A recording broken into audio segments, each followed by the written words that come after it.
ગુજરાત સરકાર, રાજ્ય કે સત્તાઓ ધ્રુજતી હોય એવા વ્યક્તિ આજે એક પત્ર લખીને ભલામણ કરે છે કે ભાઈ મારે ઉપવાસમાં બેસવું પડશે. જો પ્રજાના પ્રશ્નો હોય, ગટરના પ્રશ્નો હોય અને એની પાછળનો બીજો કોઈ એજન્ડા ન હોય તો હાર્દિકે 100% ઉપવાસ શું ગમે તે કરવું પડે, કારણ કે એને પ્રતિનિધિ સમાજે બનાવ્યો છે, લોકોએ બનાવ્યો છે.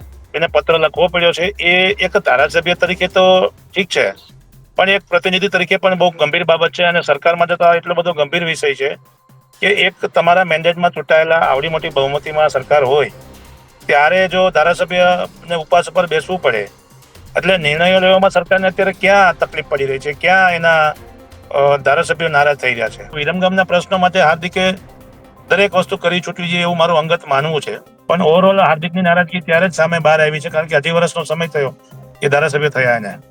આજે 3 વર્ષ પૂરા થવામાં 2-3 મહિના બાકી છે ત્યારે એ વ્યક્તિ એમ કહે છે કે મારે ઉપવાસમાં બેસવું પડે એટલે ક્યાંક ને ક્યાંક ઓવરઓલ તમામ પ્રશ્નોમાં ધારાસભ્યની વાત સંભળાતી નથી. હાર્દિક પટેલને ધારાસભ્ય બનવાની કોઈ જરૂર મારા હિસાબથી છે જ નહીં, હતી પણ નહીં.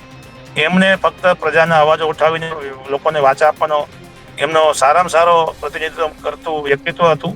હાર્દિકે અત્યારે 2 વર્ષ સહન કર્યું. મેં તમને કીધું એ જ વાત બહુ ગંભીર છે કે 2 વર્ષથી સરકારની વાતમાં એ અવાજ ઉઠાવવાના બદલે સરકાર પાસે માંગણી કરી રહ્યો હતો કે ભાઈ તમે જલ્દી પતાવો, આ મારા પ્રશ્નો પૂરા કરો.